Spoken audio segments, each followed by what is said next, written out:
ലക്ഷക്കണക്കിന് ആൾക്കാർ കൂടിയ ഒരു യാത്രയിൽ ഒരു കുരുടന്റെ നിലവിളിക്ക് ദൈവത്തിന്റെ കാതുകൾ ഓടിയെത്തിയെങ്കിൽ, സ്നേഹിത, നീ പറയുന്ന ചെറുതും വലുതുമായ വാക്കുകൾ ദൈവത്തിന്റെ കാതുകളിലുണ്ട്.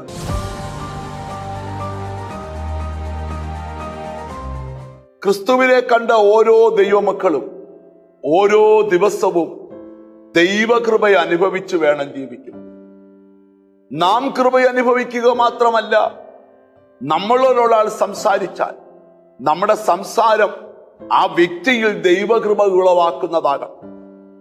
ചിലർ നെഗറ്റീവായി സംസാരിക്കുന്നവരുണ്ട്, വാക്കുകൊണ്ട് ഇടിച്ചു താക്കുന്നവരുണ്ട്, വാക്കുകൊണ്ട് പരാജയപ്പെടുത്തുന്നവരുണ്ട്, വാക്കുകൊണ്ട് തകർച്ചകൾ വിതയ്ക്കുന്നവരുണ്ട്. നാം അവരെ പോലല്ല. കൃപ പ്രാപിച്ച നമ്മൾ മറ്റുള്ളവരോട് സംസാരിക്കുമ്പോൾ അവർക്കും ദൈവകൃപ കിട്ടത്തക്ക രീതിയിൽ ദൈവത്തിന്റെ ഇടപെടലുകൾ ഉണ്ടാകട്ടെ എന്ന് നമുക്ക് ദൈവത്തോട് പ്രാർത്ഥിക്കാം. എഫേസ്യ ലേഖനം 4-ാം അധ്യായത്തിന്റെ 29-ാമത്തെ വാക്യമാണ് ഇന്ന് ധ്യാനിക്കാൻ പോകുന്നത്. കേൾക്കുന്നവർക്ക് കൃപ ലഭിക്കേണ്ടതിന് ആവശ്യം പോലെ ആത്മീക വർധനയ്ക്കായി നല്ല വാക്കല്ലാതെ ആകരുതാത്തതൊന്നും നിങ്ങളുടെ വായിൽ നിന്ന് പുറപ്പെടരുത്. കർത്താവിനെ കണ്ടൊരു ദൈവപൈതന്റെ വായിലെ വാക്കുകളെ ദൈവം ശ്രദ്ധിക്കുന്നുണ്ട്. ഒന്നിനോട് വചനം ഓർപ്പിക്കാം.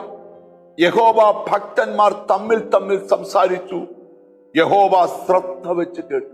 യേശുക്രിസ്തുവിന്റെ ഉയർത്തെഴുന്നേൽപ്പിനോട് ബന്ധപ്പെട്ട് തോമസ് ഇല്ലാത്ത ഒരു സാഹചര്യത്തിൽ കർത്താവ് വന്നു. ശിഷ്യന്മാര് തോമസിനോട് പറഞ്ഞു, കർത്താവ് വന്നു, ഞങ്ങൾ കർത്താവിനെ കണ്ടു, അവന്റെ ആണിപ്പഴുതിലെ കരങ്ങൾ കണ്ടു എന്ന് പറഞ്ഞപ്പോൾ തോമസ് പറഞ്ഞു, ഇല്ല, ഞാൻ അവന്റെ ആണിപ്പഴുതിൽ വിരലിടാതെ വിശ്വസിക്കുകയില്ല. തോമസ് കൂടെ ഉള്ളൊരു സാഹചര്യത്തിൽ കർത്താവ് വന്നപ്പോൾ കർത്താവ് തോമസിനോട്, തോമസേ കയറി വാ, നിന്റെ ആ വിരൽ കൊണ്ട് നിന്റെ ആണിപ്പഴുതിൽ ഒന്ന് ഇടുക എന്ന് പറഞ്ഞപ്പോ എന്റെ കർത്താവും ദൈവവുമായി ഉള്ളോവേ എന്ന് പറഞ്ഞ് നിലവിളിക്കുന്ന തോമസിനെ നമുക്ക് കാണുവാൻ കഴിയും. യേശുവില്ലാത്തപ്പോ തോമസ് പറഞ്ഞതുപോലും യേശു അറിഞ്ഞെങ്കിൽ, യഹോവ ഭക്തന്മാർ തമ്മിൽ സംസാരിച്ചു, യഹോവ ശ്രദ്ധ വെച്ച് കേട്ടുവെങ്കിൽ നിന്റെ ഓരോ ശബ്ദങ്ങളും ദൈവം കാതോർക്കുകയും. ലക്ഷക്കണക്കിന് ആൾക്കാർ കൂടിയ ഒരു യാത്രയിൽ ഒരു കുരുടന്റെ നിലവിളിക്ക് ദൈവത്തിന്റെ കാതുകൾ ഓടിയെത്തിയെങ്കിൽ, സ്നേഹിത, നീ പറയുന്ന ചെറുതും വലുതുമായ വാക്കുകൾ ദൈവത്തിന്റെ കാതുകളിലുണ്ട്. ഇവിടെ എഴുതിയിരിക്കുകയാണ്, കേൾക്കുന്നവർക്ക് കൃപ ലഭിക്കേണ്ടതിന് ആവശ്യം പോലെ ആത്മീക വർധനയ്ക്കായി നല്ല വാക്കല്ലാതെ ആകരുതാത്തതൊന്നും നമ്മുടെ വായിൽ നിന്ന് പുറപ്പെടരുത്. നമ്മുടെ വായിലെ വാക്കുകൾ കൃപയോടുകൂടിയതും ഉപ്പിനാൽ രുചി വരുത്തുന്നതുമാകട്ടെ. നമുക്ക് പറയാനിടയാകട്ടെ, കർത്താവേ, ഹല്ലേലൂയ, നിന്റെ കൃപ ഞങ്ങളുടെ മേൽ വ്യാപരിക്കാം. നല്ല വാക്ക് പറയുവാൻ കൃപ തരണം. ഒന്നിച്ച് പ്രാർത്ഥിക്കാം. ഞങ്ങളുടെ കർത്താവേ, സ്വർഗസ്ഥ പിതാവേ, എന്നോട് ചേർന്ന് പ്രാർത്ഥിക്കുന്ന മക്കൾക്ക് വേണ്ടി പ്രാർത്ഥിക്കും. സ്വർഗത്തിലെ ദൈവത്തിന്റെ നീതിയുള്ള കരം നിന്റെ മക്കളുടെ മേൽ നീട്ടണം. അവരെ പരിശുദ്ധാത്മാവ് കൊണ്ട് പൊതിയണം. അവരുടെ അകത്ത് ഇതുവരെ നടക്കാത്ത വലിയ ദൈവകൃപ നടക്കണം.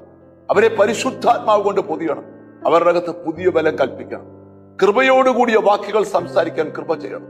എന്നോട് ചേർന്ന് പ്രാർത്ഥിക്കുന്ന മക്കളെ നിന്റെ നാമം ചൊല്ലി പിതാവിന്റെയും പുത്രന്റെയും പരിശുദ്ധാത്മാവിന്റെ നാമത്തിൽ അനുഗ്രഹിച്ചു പ്രാർത്ഥിക്കും. അവർ അനുഗ്രഹിക്കപ്പെടട്ടെ, യേശു ക്രിസ്തുവിൻ നാമത്തിൽ തന്നെ. എപ്പോഴും നമ്മുടെ വാക്ക് കൃപയോടുകൂടി ഇതായിരിക്കട്ടെ. God bless.